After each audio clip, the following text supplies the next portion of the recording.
I never thought I'd find myself in a situation like this. I mean, I always thought Sarah and I had a decent thing going, nothing crazy but steady. Married for almost 10 years, 2 kids, a house in the suburbs, a dog that we both spoiled way too much. We weren't perfect, but I never imagined she'd cheat on me. Yet here I am trying to piece together how it all fell apart. It started subtly, I guess. She'd get a little more irritable than usual, snapping at me over nothing. She'd spend more time on her phone, often hiding it when she thought I wasn't looking. I'd find little things, lipstick on her collar, suspicious messages on her screen that I'd catch glimpses of when she'd forget to lock her phone, but I brushed it off. I told myself she was just stressed, maybe over work or the kids. Women do that, right? They get stressed and sometimes lash out or act distant. Then there was the night we had to put our dog, Max, down. It was brutal. Max had been with us for over 10 years, and watching him fade away was one of the hardest things I've ever had to do. Sarah was obviously upset, but she kept insisting she was fine, brushing her tears aside and acting angry at anyone who tried to comfort her. I remember sitting in the vet's office, holding Max's paw one last time, feeling this numbness creeping in. I wanted her to be there with me, to share that grief. Instead, she kept excusing herself to the bathroom or checking her phone. The weirdest thing happened after that. She started canceling all our plans, avoiding me more than ever. I'd come home from work and find her in the bedroom, staring at her phone, avoiding eye contact. She'd say she was too tired or had a headache, but her tone, it was bitchy, dismissive. I'd ask what was wrong, and she'd snap at me, accuse me of overreacting. That's when I noticed her phone was always glued to her hand, and she started sneaking around with her texts. I'd catch her deleting messages or locking her phone when I entered the room. One night I stayed up late, sick of pretending everything was fine. I decided to check her phone when she went to the bathroom.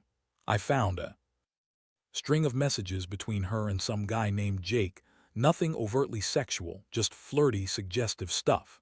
The kind of chat that makes your stomach turn. They'd talk about meeting up, about how they couldn't keep their hands off each other, and how she was so tired of pretending she was happy at home. I felt like I'd been punched in the gut. I stared at those messages for what felt like forever, trying to process how someone I loved, someone I trusted, could betray me like this. I kept telling myself I needed to confront her, but I was so furious and heartbroken that I didn't know where to start.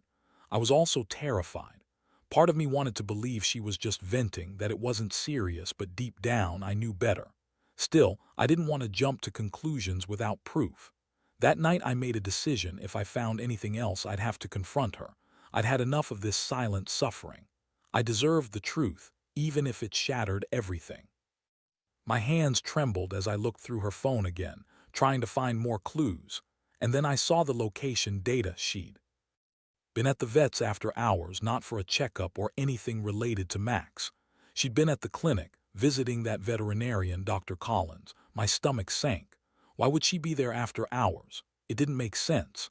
I remembered how I'd seen her texting the night before, how she'd been unusually defensive when I asked about her day. It all clicked into place. I knew then that she was cheating on me, and the worst part, I was certain it was with the vet caring for Max at the end. I couldn't believe it. I felt sick. I didn't sleep that night, just lay there staring at the ceiling, feeling betrayed, humiliated, and furious all at once. I knew I had to keep my composure, but inside I was boiling. I thought about the woman I had loved, the woman who used to be kind and warm, and how she was now this stranger, bitchy, manipulative, sneaky. I wondered what I did wrong, how I missed so many signals, how I'd been so blind. But mostly, I kept coming back to that night at the vet's clinic, knowing she was there with him, probably doing things she'd never do. In front of me, it wasn't just about the sex. It was the betrayal, the lying, the way she made a fool of me. I had to plan my next move carefully, but I already knew I wouldn't let her get away with this, not without consequences. The next morning, I felt like I'd been hit by a truck. My head was pounding and my stomach was churning. I couldn't sleep, of course, not after what I saw. That moment when I realized she'd been sneaking around after hours at the vet's office kept replaying in my mind on a loop.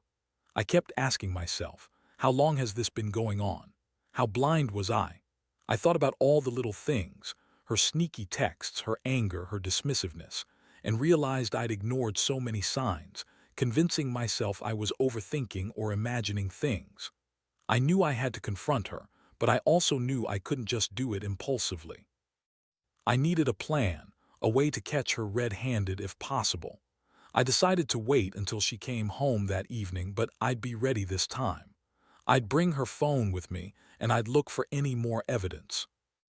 I also planned to be calm, to keep my composure, because if I was going to blow this apart, I had to do it right. When she finally walked through the door that evening, I looked at her differently.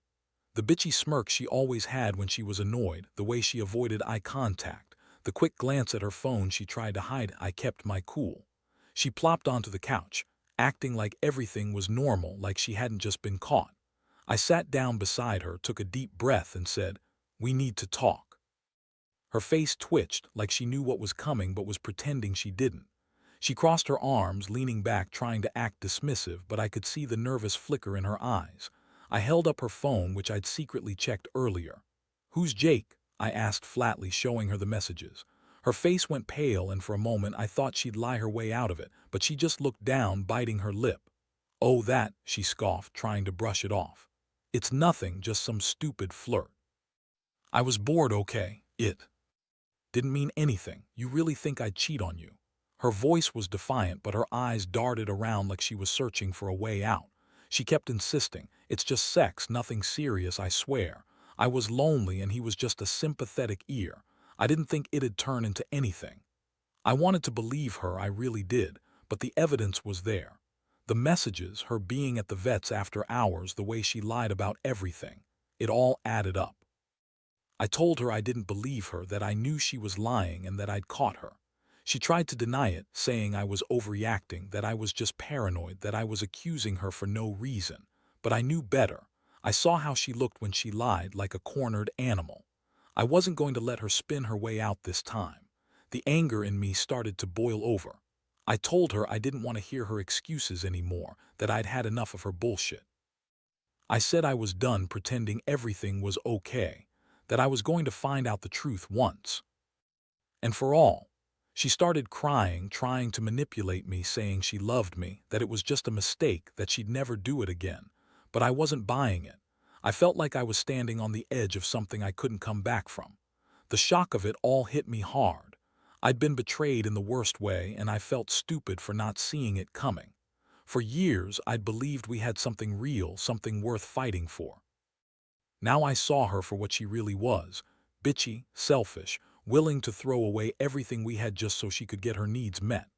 I wanted to lash out, but instead I just sat there, silent, trying to process what came next. That night I stayed up again, staring at the ceiling, feeling a mix of rage, sadness, and emptiness. I thought about everything I'd lost: my trust, my sense of security, the future I thought we were building. I wondered what I could do now. Part of me wanted to confront her again, demand answers. Another part just wanted to pack her bags, throw her out, and move on. But I knew I needed to think smart, to figure out my next move carefully. I wasn't a fool, I'd just been blindsided. My mind kept circling back to that vet's clinic, that night I saw her sneaking out, and the image of her and that doctor together, doing whatever they'd been doing. I also realized I had to prepare myself for whatever came next. This wasn't just about the affair. It was about the betrayal, the lies, the way she'd made a fool out of me in my own home. I kept reminding myself I deserved better. I deserved respect and honesty, and I wasn't going to get that from her anymore. So I started laying the groundwork, checking her messages more, installing some apps to monitor her location, just in case she tried to deny it again. Honestly, I've never felt so lost and angry at the same time. It's like my whole world's been turned upside down and I don't even recognize the woman I married. I keep asking myself, how did I let it get this far? How did I miss all the red flags? But deep down, I know it's not about blame. It's about what I do now, how I handle the fallout. Because this betrayal changed everything, and I know I won't be the same after this. After that night, things only got more complicated. I kept my cool, but inside I was boiling. I knew I couldn't just confront her again without a plan. She was so good at lying, so manipulative, I had to be smarter. I started thinking about what I really wanted. Honestly, part of me still loved her, or at least wanted to believe in what we had. But another, louder part knew the truth. She'd been unfaithful, and I couldn't ignore that. I decided I needed undeniable proof, something that would force her into a corner and leave her no room to lie her way out. Over the next few days, I became a private investigator of sorts. I installed a GPS tracker on her phone, just in case she tried to dismiss my suspicions and deny everything. I also kept a close eye on her schedule and checked her messages when she wasn't looking. It was exhausting, but I was determined. I had to find out if she was seeing him, Dr. Collins, and how long this had been going on. One afternoon, she left the house early for an appointment. I followed her from a distance, keeping the tracker in view. She headed straight to the vet clinic, parked, and went inside. I waited across the street, heart pounding. I saw her go into the back entrance. She always went through the emergency door, which was usually locked at night but open for staff. I kept watch, trying to stay calm and not blow my cover. About an hour later, I saw her come out, looking flushed, her face a little red. She hurried to her car and sped off, but I managed to get her license plate. Then I parked nearby, waiting for her to return home. When she did, I confronted her right away. She looked surprised to see me. Her eyes darted, trying to gauge whether I knew something, whether I was angry or just curious. I pulled out the evidence, her location history, the texts I'd uncovered, the fact that she'd been at the vet's after hours. She started to deny everything, of course. She said she'd gone there for something personal, that she was just talking to Dr. Collins because she was worried about Max's health even after the dog was gone. She spun some story about how she needed closure, how she was confused, and that I was overreacting. But I wasn't buying any of it. I told her that I knew she'd been lying, that I'd caught her in her bullshit, and that I wasn't going to be played for a fool anymore. Her bitchy attitude came out in full force. She snapped at me, saying I was paranoid, that I was just jealous, that I was accusing her of things she didn't do. She kept insisting that I was blowing it out of proportion, that she never cheated, that I was just imagining it all. She poured on the excuses, trying to turn everything around on me, accusing me of not trusting her, of being insecure. That's when I felt the boiling point. I told her she was full of shit, that I had enough evidence to see through her lies. I told her I was sick of her playing the victim, sick of her pretending everything was fine when she was out sneaking around with a man who was supposed to be caring for our dog, not screwing her behind my back. I told her I didn't want to hear her lies anymore, that I knew she was sleeping with him, that I knew about the affair, and that I was done. She threw a fit, started crying and screaming, trying to guilt-trip me, saying I was ruining everything, that she loved me and didn't want to lose us. But I just stared at her, cold and numb. I felt like I'd been punched in the stomach all over again. It was a gut-check moment. I realized that I couldn't keep pretending or hoping she'd change. The woman I married had betrayed me in the worst way. I had to decide what to do next. That night I sat alone in the dark, replaying everything. Every argument, every moment of doubt, every little sign I had ignored or missed. I felt humiliated, furious, and deeply hurt. I'd trusted her with everything, and she'd thrown it all away for some secret affair with a vet, someone who was supposed to be caring for our pet, and instead was caring for her in a way I never imagined. That realization stung worse than anything else. At that point, I knew I couldn't go on pretending like nothing happened. I had to be honest with myself. We were at a crossroads. I started thinking about whether I wanted to keep fighting for this or just walk away. The thought of leaving, of starting over without her, was terrifying. But I also knew staying would only kill me slowly, living with her lies, her bitchy attitude, her betrayal. I had to make a choice. And honestly, I was leaning towards leaving. I couldn't see how I could forgive her, not after she'd done what she did. But I also promised myself I wouldn't rush into anything. I needed time to think, to figure out what was best for me, for the kids. As I sat in silence, I realized that this experience was reshaping everything I thought I knew about love, trust, and loyalty. I'd been blindsided, yes, but I also knew I wouldn't let her lie her way out of this. I'd gather everything I needed, then decide how to proceed. The pain was fresh, raw, but I knew I'd come out of this eventually. And maybe, just maybe, I'd find a way to rebuild myself after all this chaos. The days that followed were a blur of chaos and clarity. I kept my distance from Sarah, trying to process everything, but at the same time I was planning my next move. The evidence was solid. Her location history, her texts, her attitude, all pointed to one thing. She'd been cheating, and I wasn't about to let her dismiss it or manipulate her way out. I knew I had to confront her again, but this time I was going to be prepared for her lies and her bitchy attitude. I started talking to a divorce lawyer just to get a sense of what legal options I had. I wanted to understand my rights, especially with the kids involved. I also looked into hiring a private investigator to dig a little deeper, more proof, more details. I needed undeniable evidence if this was going to go to court or if I had to threaten her with it. I wasn't planning to get caught off guard again. Meanwhile, Sarah was acting even more hostile. She'd snap at me for no reason, throw tantrums over tiny things, and act like I was the one overreacting. Her attitude was a constant reminder of her manipulative side. She'd always been good at turning things around, making me feel guilty, or convincing herself she was the victim. But I'd had enough. I wasn't going to be played anymore. I refused to be the fool in my own life. One afternoon, I got a tip from the private investigator I'd hired. Turns out, Sarah had been having secret meetups with Dr. Collins, more than just a few quick visits. They'd been seeing each other consistently for weeks, sometimes at night, sometimes during the day. They even coordinated their schedules to avoid suspicion. I felt anger flare inside me again. I'd been stupid enough to ignore what was right in front of me for so long. All those little clues weren't coincidental, and now I knew the truth. She was not only cheating but lying and manipulating to cover it up. That same night, I decided to finally lay everything on the table. I sat her down in the kitchen, calm but firm. I pulled out every piece of evidence I had, screenshots, location logs, the private investigator's report, and laid it out in front of her. I watched her face twist through a series of emotions: shock, denial, anger, then outright bitchiness. She looked me straight in the eyes and said, "You're crazy. You're just jealous. I've done nothing wrong." Her voice had that sharp edge that I'd come to recognize as her way of deflecting and gaslighting. I told her I wasn't going to be manipulated anymore. I said, "You've been sleeping with him. I see the messages, the location data, everything. Don't even fucking try to deny it now." I could feel my voice tremble with fury, but I kept it steady.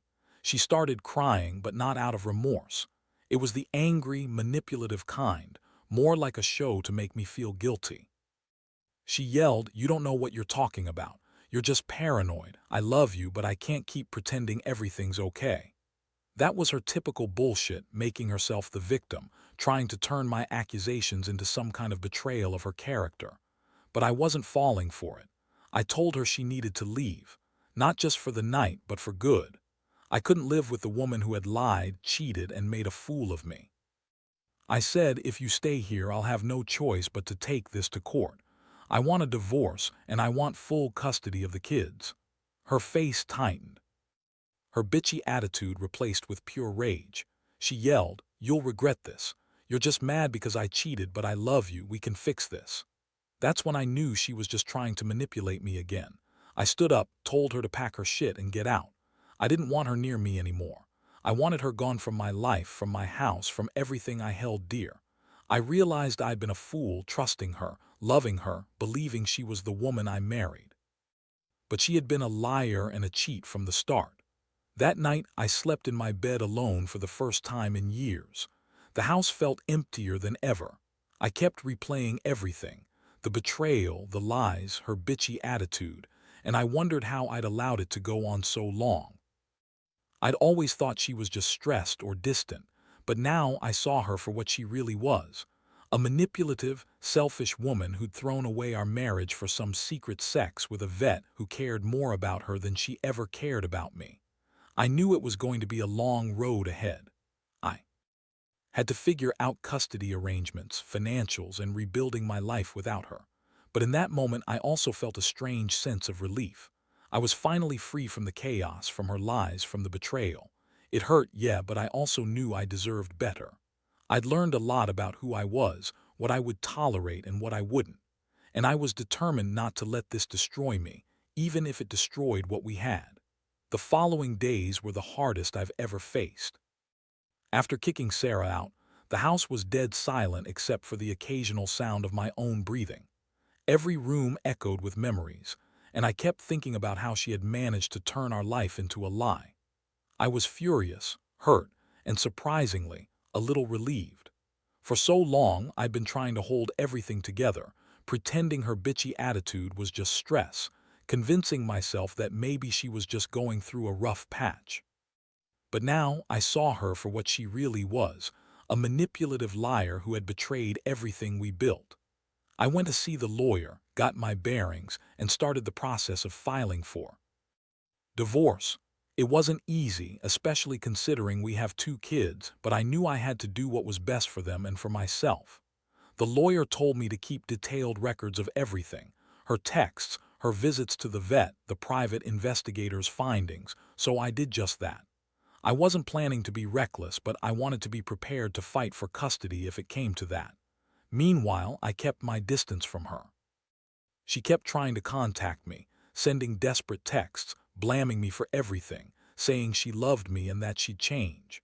She'd cry and beg, but I wasn't having it. I'd reached a point where I no longer cared about her tears or her lies. Her manipulative attitude was exhausting, and I knew I needed to focus on fixing my own life. My feelings fluctuated. Sometimes I was angry enough to want nothing to do with her. Other times I felt sadness and regret for what we lost. But I refused to let her see that weakness. I had to stay strong. One afternoon, I received a call from the private investigator. The reports confirmed what I already suspected. Sarah had been seeing Dr. Collins regularly. The PI had tracked her movements, documented their meetups, and even found receipts from the vet's office that showed she'd visited multiple times after hours. It was more evidence than I could have hoped for, and it only strengthened my resolve. I knew I had to put everything into motion, court orders, custody fights, whatever it took. The most startling thing was how Sarah reacted when I finally confronted her face to face with all the proof laid out. She was furious, her bitchy attitude bubbling over into outright rage. She accused me of invading her privacy, called me paranoid, and tried to spin her way out of it. I just looked at her coldly and said, "You lied to me, manipulated me, and cheated on me.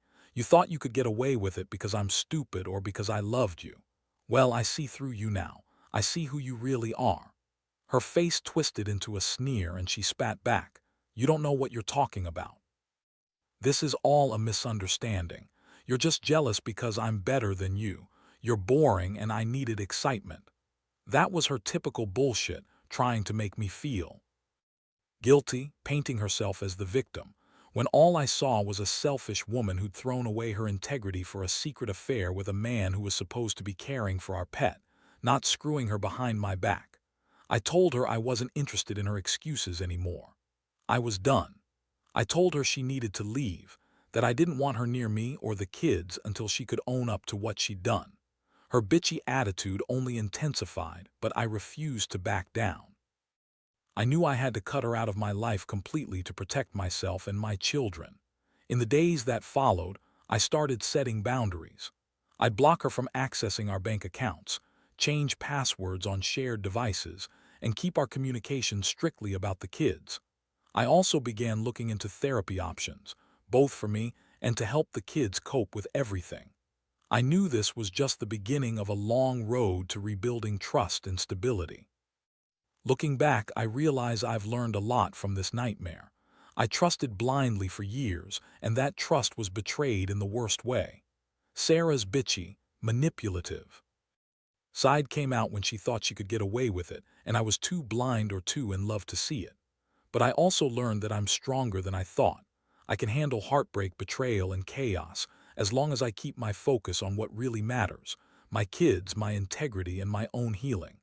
Now I'm just trying to move forward piece by piece. I'm taking time for myself, figuring out who I am outside of this mess. I know I'll find happiness again, even if it's hard to believe right now. That betrayal changed me, but it also showed me what I deserve: someone who's honest, loyal, and worth my love. I'll be okay. Maybe battered, maybe bruised, but I'll get through this. And someday, I hope to look back and see this as the painful lesson that finally set me free. The months that followed were a whirlwind of legal battles, emotional roller coasters, and a lot of soul-searching. I threw myself into making a new life for myself and the kids, focusing on stability and healing. The divorce was finalized finally, and I got custody of the kids, not because she didn't want to fight, but because the evidence was overwhelming and her attitude, her manipulative bitchiness, just made her unfit in my eyes.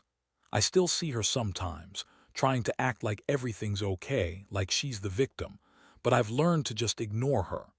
Her attempts to guilt me or manipulate the situation are now just noise. Looking back, I realize how much I'd ignored, how many warning signs I'd brushed aside. Her bitchy attitude, her dismissiveness, the way she'd lie and manipulate to cover her tracks, all of it was a warning signal I refused to see. But I also learned something crucial. Trusting blindly is a mistake. People reveal themselves in moments of crisis, and her true nature came out loud and clear. That night at the vet's clinic, I saw her for who she really was, and that image is burned into my mind forever. I won't lie, it still hurts. Sometimes I get angry, sometimes I feel a deep sadness for what we lost, but mostly I feel relief. Relief that I finally saw her for what she was, relief that I don't have to live with her lies anymore, relief that I'm free to rebuild my life. Without her bitchy attitude and constant manipulation. The children are doing okay, more resilient than I ever gave them credit for, and I'm working hard to provide them with a sense of normalcy and love. I've also started dating again, cautiously.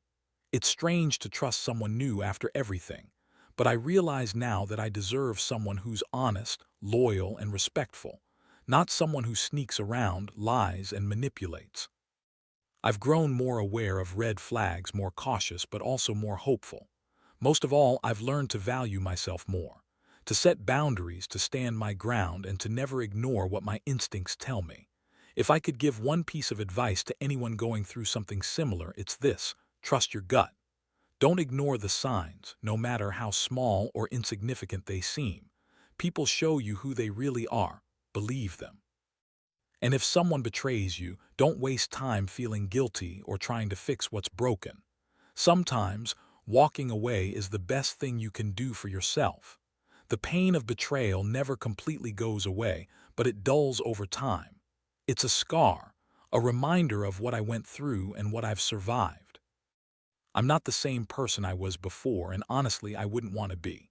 I've grown stronger, more cautious, and surprisingly, more appreciative of the simple things, trusting again, but only when it's earned. So that's my story, a painful, brutal lesson in love, lies, and betrayal, but also a story of resilience and hope. I'm still healing, still moving forward, but I know now that I'll be okay. Better than okay. Because I've learned to value myself, and in the end, that's what matters most.